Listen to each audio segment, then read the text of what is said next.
This episode is presented to you by NFL Sunday Ticket, now on YouTube and YouTube TV. With NFL Sunday Ticket on YouTube and YouTube TV, you can watch your favorite teams' out-of-market Sunday games, plus watch up to 4 games at once with Multiview. Don't miss the race to the playoffs. NFL Sunday Ticket is now just $39 when bundled with YouTube TV, where you get even more football. Visit youtube.com/Spotify offer to sign up now. Lowest price on YouTube TV with base plan. Rest of 2023 season. Terms and embargoes apply. No cancellations. This episode is brought to you by Chevrolet. Now's your chance to support a team with real grit. The Chevy ZR2 family of off-road trucks. The first ever Silverado HD ZR2 joins the all-new Colorado ZR2 and the Silverado ZR2 for a commanding lineup of off-road ready trucks. Equipped to take on anything this season throws their way. Visit Chevy.com to learn more. This episode is brought to you by State Farm. From your morning podcast to your afternoon playlist, State Farm knows you personalize your entire day, and that's why State Farm helps you personalize your insurance with the State Farm Personal Price Plan. It offers coverage options that help protect what you care about most at an affordable price just for you. Like a good neighbor, State Farm is there. Prices vary by state. Options selected by customer. Availability and eligibility may vary. This episode is brought to you by Columbia Sportswear. It's snowing again, and that wind chill is killer. But you're not worried about that because you shop the Omni Heat Infinity Collection. It's warmth perfected with tiny gold dots that reflect your body heat inside and protect you from the cold outside. No snow or chilly temps can stop you now. Go out anyway. Shop the Omni Heat Infinity Collection now at Columbia.com/infinity.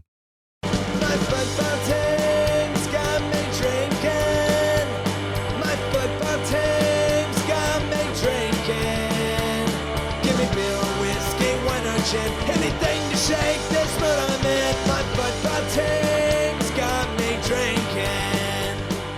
Back at it again with another episode of the Shades of Blue Soccer Show. So close. Sporting Kansas City comes to a back-to-back win. Robert Russert, David Greenwald, and Mike Kuhn. I cornered him today. I was like, a post-game pod. We know we're going to be watching. I know he's going to be watching. I cornered you and got you on the show for the first time in ages. Mike Stat. Had to watch the first half at a soccer camp, but I got home in time for the second, so we're good. Always running around doing the dad life. Always. But the dedication is real. For anyone that doesn't know at this point somehow, Mike Kuhn, he has I'm calling it the Bible of Sporting Kansas City statistics. More so than the team's historical annals of information there. Mike's just got it all down pat from the beginning of time, and the team asked him for stuff. And so yeah, he's our go-to, and I can never get him on the show, but I'm very excited about this. That's not a build-up for a Mike Stat. I don't know what is. No, it absolutely is not. I'm going to be disappointing people tonight, I think. Okay, no Mike Stat today. That's fine. But so the conversation was getting going here, so I just hit record. We were on the should that have been a yellow card? Yes, or a second yellow and a red card there. Yes, I absolutely agree. I was screaming for one very quickly.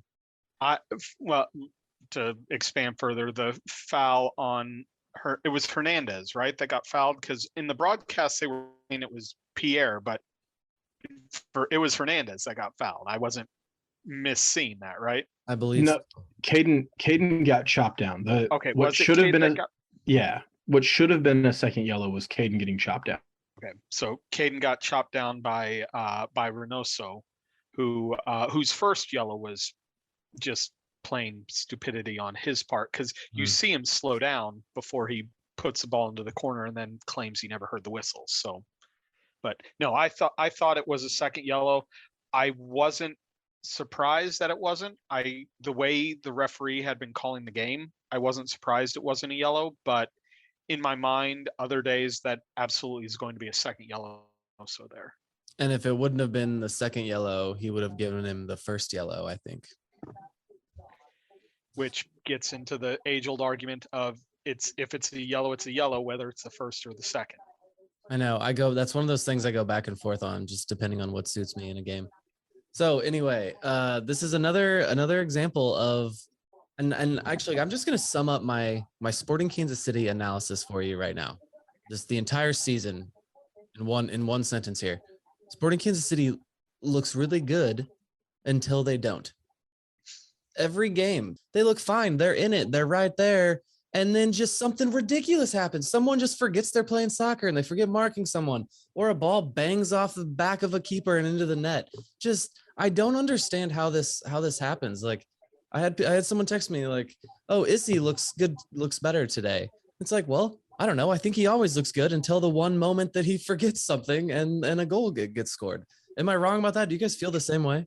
Cody Bradley, I see what you're saying, but I'm going to have to argue with every game. That's the phrase I have to argue with. Well, that they is don't look that strong every game, but there are a number of games. Yes. Analysis. That is it. That's how I'm analyzing. That's the extent of my statistical analysis. Yeah, Cody, we give up the exact same goal every single game. Yeah, boom. You hear that, Robert? Every single game. You lob a ball in over Izzy's head. Izzy doesn't jump. Ball goes in the net. Aaron Long did it. Mike is the stats guy. He can tell you more. I think it's like 3 or 4 games in a row where a ball over Izzy, he's just not watching. He doesn't even jump. To be fair, that wasn't tonight's goal, though. Tonight was even more ridiculous. Yes, tonight was even more ridiculous, but it was a little ball over Pierre, I think it was, to Lawrence, who barely kept it in. And then Fontas, I'm not sure what type of clearance that attempt that was by Fontas, but it was not a pretty attempted clearance. No, I don't even think it actually made it off the ground before it hit the back of Pulskamp and went. Yeah, it was a bit sheepish. Like he had a look on his face, like it didn't look confident when he did it, but still a fluke thing against the run of play. I couldn't understand what happened there. It just didn't seem fair. It seems like the soccer gods were just beating us down this year. Yeah, well, and you mentioned something that I wanted to talk about tonight, back to against the run of play. That first half was arguably the best half of soccer Sporting has played against a non-USL 1 team all season. Nice distinction there. Well, yeah. I mean, let's face it, Omaha, while as much fun as Omaha's a lower division team, Sporting should have done that. But the way the team looked for 95% of that first half was the best I've seen them play arguably all season. I agree, and I'll dig my toes in on the Peter Vermes argument here, and I know I'm just gonna get labeled like a fanboy or towing the party line, whatever. But yes, I think it's amazing. Someone deserves some credit somewhere for putting a team together that I'm gonna call it like a ragtag group. And they were looking very dangerous and creative and kind of flashy there for moments. Like I think that's really impressive that this team has at this, I know they've at this point in the season that they're still finding that. Yeah, if you saw my poorly worded tweet, I think Johnese, Shallowy, and Duke created more creativity and open play in the first 11 minutes than we had in a number of games previously. So yeah, I totally agree.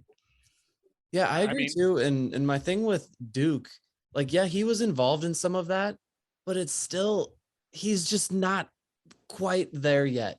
Like one of those, I don't know if it was a shot, if it was a cross, a Schross, it looked terrible, but it just, beyond it just not looking good, it looked to me like a little bit in over your head. To forgive Duke on that a little bit, I don't think he thought the ball would fully get across to him. I think he thought the Minnesota defender was going to get a touch on it, and when it didn't, he's like, deer in headlights. Oh crap! I need to get a hit on this, and just went off the side of his foot. But yeah, no, deer in the headlights. That's yeah, good. Yeah. The front three tonight, the fluidity of how much it. I mean, I know it won't happen, but I'm not sure Shelton should start another game this season. If you can get that level of fluidity from those three, or add Russell to it and because the thing with Shelton at the 9, it was this season it's been incredibly static with him in the middle. He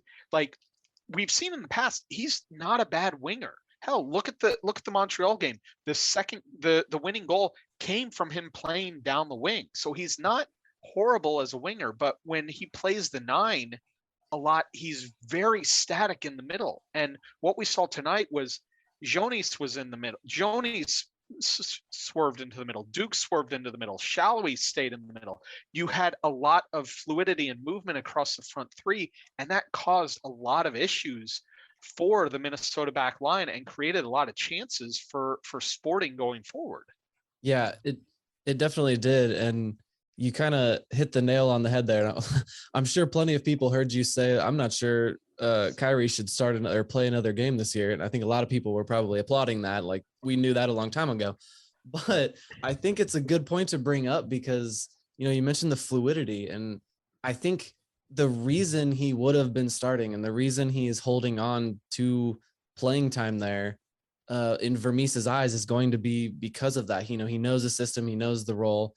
And as long as Vermes was seeing things like that were working and made the system work, he was going to roll with Kyrie. And were they working? Well, no, they weren't really working. They weren't. But now I'm saying, like, and now we have seen it work without him in another way. And so, yeah, I think this might be, whenever the games start picking up again, we'll still see Kyrie. But yeah, this was, Giannis stamped himself in the lineup, I think.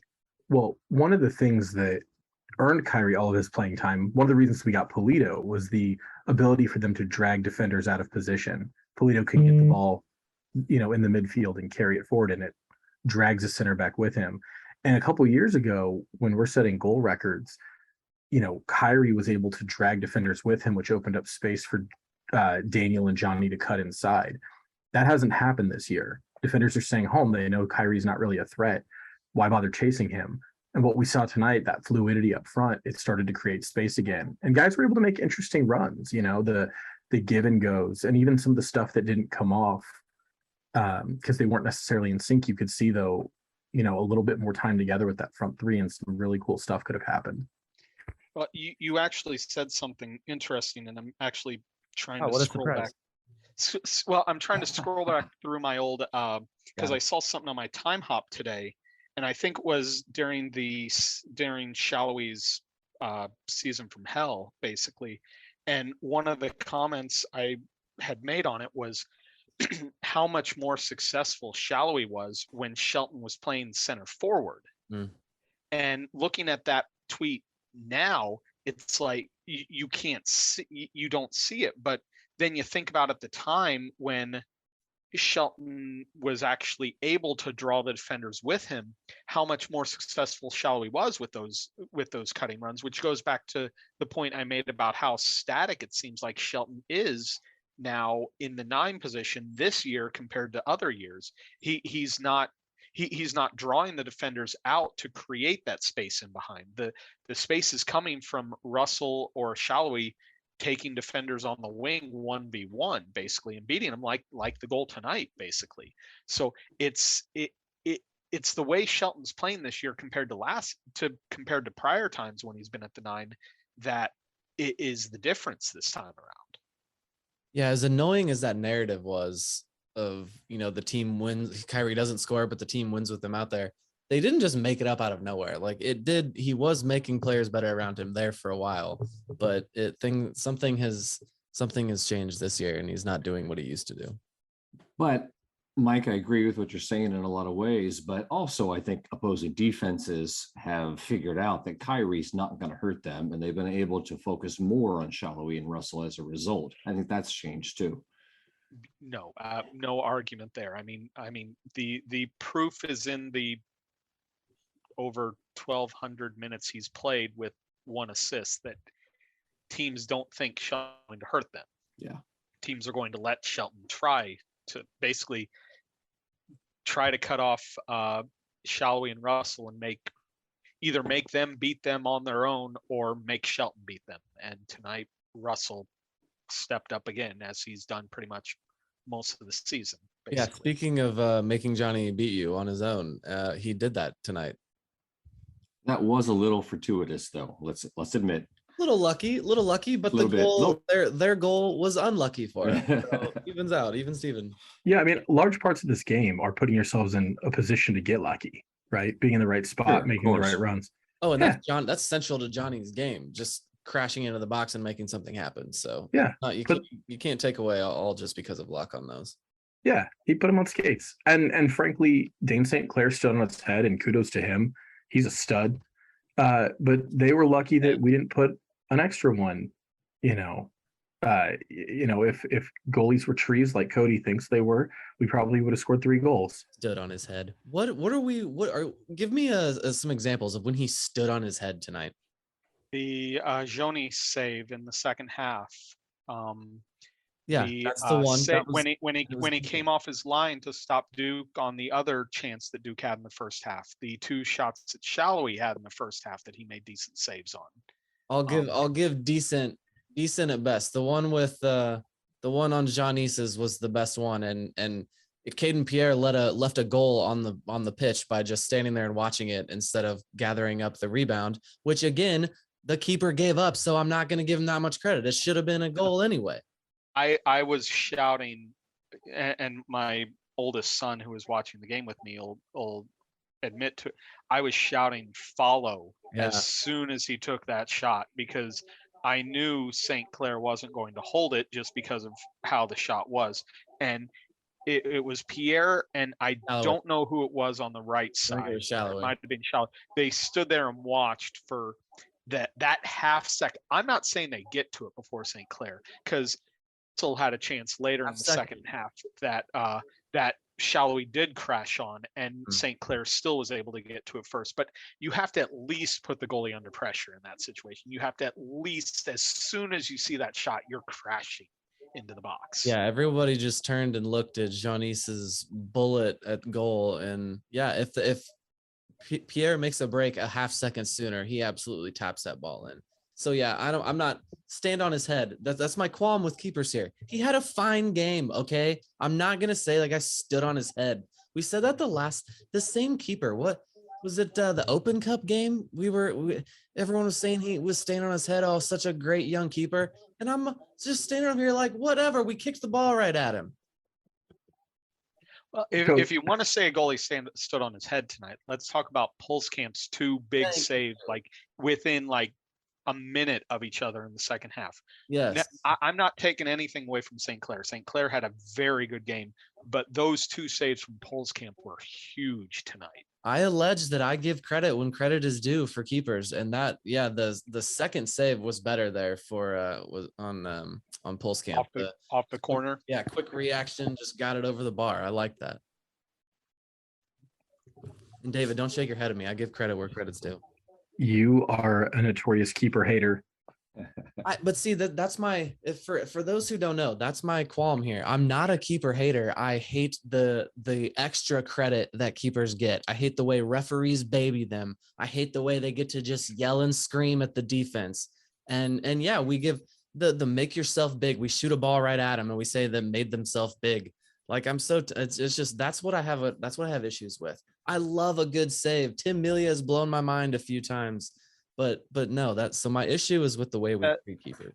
So as a former keeper, I will take exception to that, because that's why I was like, okay, let's dive in tonight. Part of making yourself big is being a good keeper. It's knowing when to come out, when to stay home, when to extend your arms, and when to go down to the ground to dive at an attacker's feet. I will fight tooth and nail for the goalkeepers. So every single time. So okay, that's exactly correct. You do have to know that. But don't you, doesn't a high school keeper, isn't that just like fundamentals? Isn't a high school keeper know when they need to come out, when they need to stay in? It seems basic to me. Cody. You're taught that, yes, but it comes with instinct. It comes with playing time.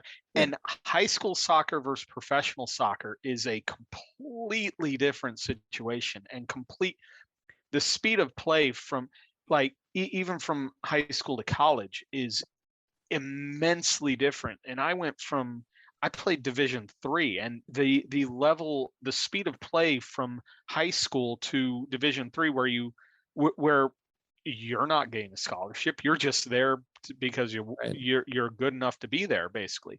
And the speed of play, the style of play, just so much quicker than high school ball. In any high school game, even when I played against Division 1 kids in high school, it was a completely different situation. So I can't imagine the step from college to the professional level, the change there. That's all true. But I'm telling you, the idea of make yourself big, if I'm not giving somebody credit for sticking their arms and legs out to the side, I swear to God, I will never give a keeper, a professional athlete, credit for putting his arms and legs out to the side to block a shot. Come on, people. What are we doing here? Nothing makes me happier than watching Cody double down. Just get that shuffle out, buddy. Keep digging. I think Tim Millia and John Pulskamp ought to bring Cody in for goalkeeping camp and give him some lessons. Whoever does that, I want that recorded to watch. It'd be part of Polito's rehab, is he can just howitzer shots at Cody. Right. Apple Gift Card is a practical gift that unlocks a world of entertainment and fun. You can send it via email or give a physical card to your loved ones. Your friends and family can spend it on their favorite Apple services, including Apple subscriptions. Apple Gift Card can be used to buy all things Apple: products, accessories, apps, games, movies, TV shows, iCloud Plus, and more. Visit apple.com for details and to send Apple Gift Cards to your friends and family this holiday season. Well, all right. Hey, guys, we haven't mentioned this yet. 5 homegrown starting this match, according to the broadcast, first time in sporting history that's happened. I want to talk Caden Pierre because, you might like Logan and Denbei, and he's shown well, but I am more impressed with Caden Pierre. And at this point, anyway, I think he has a higher ceiling than Denbei does. I think Denbei is going to be much improved next season, but Pierre has been impressive. That's a hot take. Caden Pierre with a higher ceiling than Logan and Denbei, Robert says. I don't know about that. But yes, Caden Pierre has been playing well. I don't know that I've necessarily on that hype train, but he's locked down that spot. Was it 3 matches in a row for him? You include Open Cup, maybe? Well, I think that'll make 4. He's appeared in 4 matches in a row. I think okay. That makes that. Is that right, Mike? Let's check Mike on that one. Sorry, I was trying to look up the fact that, so I'm pretty sure I'm pretty sure the stat was the first time they've had 5 in league play. According to the broadcast, yeah, right. So, well, they said 5 in all. The tweet from Sporting said 5 in league play. That makes more sense. Yeah. I was quickly trying to find the all competitions because I'm pretty sure there was a U.S. Open Cup game somewhere in there, but I think so. Obviously, I'm a little pressed for time in a recording to find it, so I don't have that. I have the Excel list with all the seasons up there, but I can't scroll through it fast enough to find the one with 5. But I believe it first time in league play that they've started 5. David, and of the 5 fines, I'm interrupting you to tell you you're up to 3 fines tonight for this phone that's vibrating and the microphone. You have something vibrating. I most certainly do not. Absolutely, I saw it. The Zoom outed you on that one. I'm appealing this fine. Okay, we'll put that to Thad. I'm gonna call your boss. We'll do that later. Okay, I'll let you know. Okay. Well, Cody, I was gonna ask Mike because I know he would know the answer, but I know you won't know the answer. So, of our 5 homegrown players who started tonight, how many of them are from Kansas City? How many from? Okay, so we got. By the way, while he's thinking, the record is 7 started the Leagues Cup last year against Leon. Did that game actually happen? I feel like that was in the multiverse. you in that game you had Pulskamp, Lindsay, Rod, Cisneros, Barber, Harris, and Shallowy all started that game with Pierre and Duke coming in off the bench. So David, 7 starters and then 2 more off the bench in that game. So, David, can I answer if Cody doesn't? Yes, but this is good radio to hear Cody struggle for the next couple of minutes. I don't know. There were 5 homegrowns for Kansas City in this game. How many from Kansas? How many actually are from Kansas City? 2. 1. Damn it. See, I knew the only Cam Duke, I correct? could only think of one as in Cam Duke, but I was like, Cam Duke. is he trying to burn me? Like, it can't just be one. Like, Cam Duke is the only Kansas City. Pulskamp's from California. Pierre's from Michigan. Hernandez is from the Nashville area. Shallowy's from Hungary, and then you have Duke from Kansas City. Caden Pierre was the one I was doubting. Which, in the end, speaks to what they mentioned on the broadcast and what Vermes has complained about for years about the homegrown territories and the problems they could cause, or the issues it causes for a team like Kansas City. Now, at the same time, we've released Tyler Freeman, Wilson Harris, et cetera, who are all performing at certain levels at this point. But you have just one Kansas City homegrown player actually on the team, period. I'm pretty sure. I'm a fan of this. Rod's from North Carolina. Davis is from Michigan. And am I missing any homegrown players? Man, is there any more than that? We've listed off. No, I think that's Ford is not homegrown, but he's a Kansas Courtney Cityan. Ford's not home, but he's a Kansas Cityan. So, but he doesn't count in that category. So yeah, sure. Duke is the only. I'm pretty sure Duke is the only actual Kansas City homegrown player. All the other ones are outsiders coming in. I'm here for this game of where we ask Cody questions that he should probably know the answer to, but he doesn't. I like that game. I'm down for that. All right. So what else are we missing? Oh, I wanted to mention, I didn't get this in on the Johnny Russell goal. Low key, one of my favorite moments from Johnny Russell this season happened in this game. And I know he's had all of these highlight reels and legendary wink wink moments. But no, there was one in this game. He had already scored the goal. He was feeling it. And he sends in like a long curling cross from like almost midfield. And it gets, the ball gets headed back out. And all of a sudden he is in the frame again and has followed up this pass and gotten in front of a defender to head the ball to keep possession. And it was just a very desperate play. It kept the ball in the final third for the team. And it was a kind of a small thing that happened, but it even sparked Taylor Twellman into saying, it's clear Sporting Kansas City just want this one more. And that's just Johnny Russell. I had to give Johnny Russell another shout out. I know we do that a lot. I know I'm like a fanboy of Johnny Russell, but man, that's just what you want to see from a captain in such a dark, disappointing season that we've had. It's the red hair. You're siding with the redhead. I mean, that's when Russell Johnny have hair? He's blonde. That's Russell all season, though. I mean, well, honestly, that's Russell, period. Russell will fight you, basically. I mean, the greatest image I have in my head, I think, of Johnny Russell, period, is the Vancouver game where they ended up with 2 red cards, and they're showing the replay of what happened, and you see Russell come into frame, and I can't remember who it is for Vancouver, one of the guys that got a red card, and he's done something, and Russell just comes up, faces like pissed, to like looks like he's going to fight a guy, and you just see the guy for Vancouver just like start backing off slowly, trying to find Kendall Waston as soon as he can to get between the two of them. Oh, Johnny has a legendary snarl. There's a look, he gets a look in his eye when he is mad, of just a fiery passion that you forget who he is for a moment, or he forgot who he was for a moment, I think. No, I don't believe in jinxing, so don't call me out here, but I pray that Johnny Russell gets a Open Cup championship this season, so he leaves Kansas City eventually with at least one championship. Oh yeah, should we just talk about that briefly before we get out of here? How's everybody feeling about the trip to an upcoming trip to Sacramento FC? I looked at, by the way, just this isn't going to be any soccer at all, but I looked at flights because I have a buddy out there. It would have been like $1,300 to go watch this game. It's just ridiculous. Just ridiculous. Anyway, Mike, will you talk about soccer now?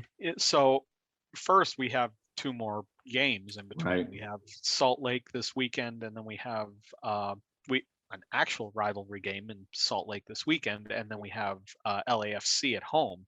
But at this point, with it being the semifinal and the chance to win a cup, I mean, at this point, you go all in on the Open Cup. I mean, of course. Vermes won't say it officially, but you go all in at this point. You put out your best lineup. You rest guys at home against LAFC and Austin, which are the two games that bookend the trip to Sacramento. You rest a couple guys in those games so that they're able to go in Sacramento to get us to the Cup final, and then you hope that New York beats Orlando and that we get to host. Sounds like a plan.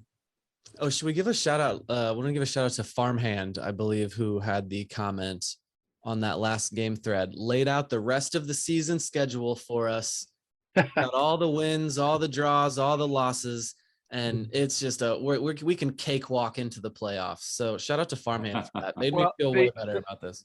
The thing I saw tonight, we are we already behind? I bet he had a win in Minnesota, didn't he? We're already falling behind them. Gotcha. Well, no. So here's the thing, and I've got to find it real quick. So give me 2 seconds. So, of our 8 remaining home games, 7 are against the Western Conference. So Okay. 7 are against teams that we are fighting for position. So that's 21 available points against our conference that we could win. So I'm not saying we're going to make the playoffs, but with that level of points available, there is the ability to make up ground on the teams that are directly above us. Farmhand, we're going to need you to update. Mike, have you forgotten we've lost our last 3 home games? No, I have not. We also had had one win on the road before we picked up 4 in our well, and that's actually something we hadn't talked about that I thought about. This 3-game road trip, we have picked up 4 of 6 now. At just from that point, with the way the season's gone, that's a very successful road trip for this team. Even if we lose in Salt Lake this weekend, 4 of 9. If you'd have told me heading into the Montreal, Minnesota, Salt Lake road trip, the way this season has gone, that we'd take 4 of 9, I would be ecstatic.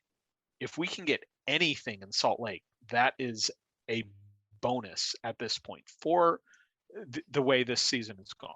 Doing well, yeah, that's a bonus. It's a positive. You got to be happy about it. But still, we're falling behind the gospel. No, his Farmhands laid out. I want more. I want more this weekend. But the way nobody can tell me that this time last week on Wednesday, heading into the weekend against Montreal. Hey, coming out of the Minnesota game on Wednesday, we're going to have 4 points from these 2 games. I would have called bullshit and told you were full of shit. 2 shits. So speaking of being full of shit, Cody, I have questions for you. I thought this was going to be for the next one. Now, you are a noted lover of Andreu Fontes and also Paella. And after watching the last few games, we haven't potted in a while. Are you still all on the Fontes is our best defender train? Well, I'm just going to go back to, yeah, sure. Yeah, I'm digging my toes in. Yes, Fonte is our best. But still, I'm going to go back to the issue of, like I was saying, I think we have 4 center backs that all look good, just until they don't. If you want to show me the number of these individual mistakes, like tally them up for each one, then yeah, maybe I'll change my opinion. But yeah, Izzy looked very good. Izzy gave me that calming feeling in this match several times. But the pedigree, Barcelona B pedigree, digging my toes in, double down. Well, Fonte played for the big team. He played in the Champions League for Barcelona. He wasn't a B teamer. Yeah, I was on the pedigree though. Yeah, yes. But Barcelona, yes. But so you're just doubling down. Double down. Okay. So where does he fall in the Catalan Cafe? Is he stained glass statue, or is he getting the commemorative plaque? Oh well, don't sully the good name of stained glass so far. He doesn't have stained glass at the Catalan Cafe, but he's etching his name in there. He can work there when he retires. How about that? He can be an ambassador. There you go, an ambassador to Kansas City for us.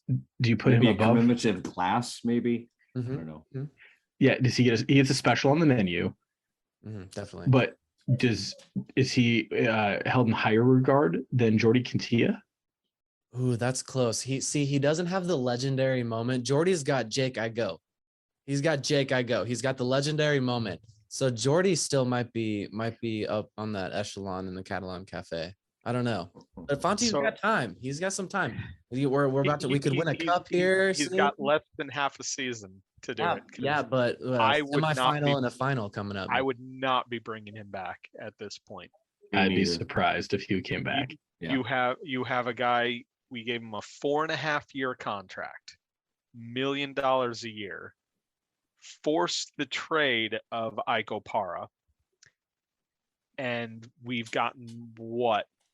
As I put on Twitter, we have what, 30, 35 good games in those, at this point, 4 years of him being on the team. Okay, there were injuries. That's a problem. That's a problem if you're paying a guy $1 million a year. Well, Polito. Well, I won't argue Polito either. I won't argue Polito either. I'm not judging how the signing work. To be fair, Polito did not have the injury history when he came here. Yeah. That he did not have the injury history when he came here. He was one of the few that didn't, that Vermes brought in. But the injury history for Fontas in his time in Kansas City has to be factored into to where he stands in as a center back, and he's not been worth what Kansas City spent on him, and they gave him such a huge contract. That's fair. I'm actually not even going to push back on any of that, but I'm still on who the best center back is. I want Ford back in there, honestly. I like Ford a lot. Yeah, and hot hand. I'm willing to deal with the growing pains of Volader getting time. I am at this point in the season with where Kansas City is. We may make the playoffs if we're lucky. Very likely we're not. So what you do? You get the kids time. You get Volader time. You get Jonis time. You continue to get Duke and Ndembe and Pierre time. You get Pulskamp more time. You get the kids time, and you see where players are, because you have big decisions to make this offseason. You have Zuzi, who has an option. You have Espinoza, who's out of contract. You have Melia, who's out of contract. You have Fontas, who's out of contract. You have big choices with lots of cap space to make this offseason. And you have to see if some of these kids make those contracts not needed. You have to get the kids time at this point. Yeah, you started that with Volader, and he's embodied that idea of they're good until they're not. And I am with you on the. He's also 20. Yeah, he's 20 years old. He's going to make mistakes. But his mistakes end up as goals, like they're straight up. Because he's a center back. Yeah. Because he's a center back. His mistakes are go look at the Philadelphia Union the few years before they won the Shield, and how many mistakes and bad defending and bad midfield play they got from their young homegrown players. And then look at how it all came together for them in winning the Shield. Yeah, you have to deal with the growing pains to reap the success of those players. Yeah, absolutely. And I only push back on when he does make a mistake, it's a goal. And I think that's the reason we've seen Felipe and Duke and, more young guys at the front end of the pitch, instead of, giving him too much time to concede too many goals back there when he makes a mistake. But when Izzy makes a mistake, he's not marking a guy at the back post and jumping, and that's a goal. And when Fontas makes a mistake, he's giving up goals too. Yeah. Fontas hoofed a ball off of Pulskamp today for an own goal. I mean, they're good until they're not. We paid a transfer fee for Volader.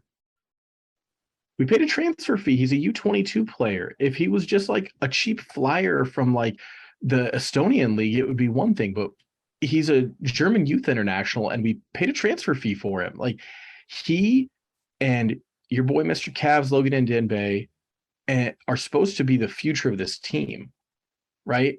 So why not play when Ford's healthy, a back line of Ford, Volader, Pierre, and Denbei and Pulskamp? That's hypothetically the future. That's 2 homegrowns, 2 U22s, and Courtney Ford, who was a homegrown for another team. I think they're just trying to find And the right Ford balance. was in the KC Academy before he moved to Colorado. I think they're. I mean, we saw a lot of Volader this year, and I think they're just trying to find the right balance of playing some of these young guys and also like not giving up on the season and with an eye on like sneaking into the playoffs. And yeah, I mean, I'm not even disagreeing with what you're saying there. I think they're just currently trying to find that right balance. They don't want to concede entirely on this season. And that's a fair point. That Vermes is never one that's going to get on the season. We all know that. Until Math says he has to. Yeah. Well, and even when Math says he has to, I mean, look at 2019. It took until the last game of the season for like Eric Dick got a game at the very end of the season. I think that was Jalen Lindsay's first game back. I think that was done under the guise of like, you know, our fans come here to pay and watch like a good product. And I think Hernandez got his first start that game. I mean, that he waited until the very death to do it in 2019. So the fact that we're doing it now, I think it speaks to the talent level compared to 2019 that we have in the youth that's on the team. And 2, I think in part it does tell us that Vermes kind of sees the writing on the wall that it's a very uphill climb to make the playoffs this year. I'm all in on the Fontes thing. He still has good qualities, obviously, but he's not a useful piece after this season. But I think Izzy, to come to his aid, has been called out a little too harshly. I think a lot of people are looking at the little mistakes, not looking at so many things he does so well. I'd like to see Volder, however we say the name. That's fine. Find me if you want. Get more time, sure. But yeah, Cody, you're right. Vermes is not going to give up on the season, and I think Izzy deserves to be in there. I don't know if an Izzy and a Ford connection can work together back there in the center backs, but it'd be interesting to see. The question for EC is, how much is it him and how much is it him covering for other people, trying to cover for other people? I mean, we saw that with the best example I can think of, and I'm going to go back a little bit here, is Colin when we had Juliao at right back next to him base, and how much Colin got pulled out wide because Juliao got beat every single time. And it's the same thing. You can question how much is it on EC and how much is it EC trying to cover for somebody else that's out of position. Right. That's why we need to have Pierre or Zuzi or whoever, which happens. To have Mike on here more often, because we get things like a Juliao reference. Like, oh my God, that is a name I haven't thought of in so long ago. Just a flash in the pan, Juliao. Oh, Cody, where was he from? Brazil. That was that was the remember they announced like the connection with the Brazilian team Fluminense that never literally nothing happened after that ever. It amounted to Juliao coming here twice, and I believe Madronda trained with them. Yeah, a training session. Yeah. And that was about it. It did produce more than the Atlas partnership, though. If you remember the Atlas partnership. Where is that team located? I don't even know. Atlas? They're in Guadalajara. Oh. They played. You guys act like I should know these teams from Guadalajara. Get out of here. Yes. Guadalajara. We played them in a friend. We played them in a friendly at Cab years ago. Nelson Pizarro with the winner in second half stoppage time. Okay. The Cab days were when I was in Springfield. I was in college. I don't remember a lot from those days. No, that basically, to fill you in, Cody, it was basically a similar thing. It was a partnership, sort of the same way that Fluminense was, but it never produced anything. I think we trained there preseason once, maybe twice, There were rumors of a player moving to Kansas City at one time, and that was honestly about it. I've got to ask though, is it actually a friendly thing to do to invite a team to play at the Cab? Is that a friendly thing? I mean, I'm not sure. Well, on that note, I'm going to make myself big and say, go Sporting! Lame. Don't seem so tough. And 3 own goals ain't all that rough. Our skipper has just been sent off. Supporters strong have all gone soft. My football team's got me drinking. My football team's got me drinking. My football team's got me drinking. Give me beer or whiskey, wine or gin, anything to shake this mood I'm in. My football team's got me drinking. My football team's got me drinking.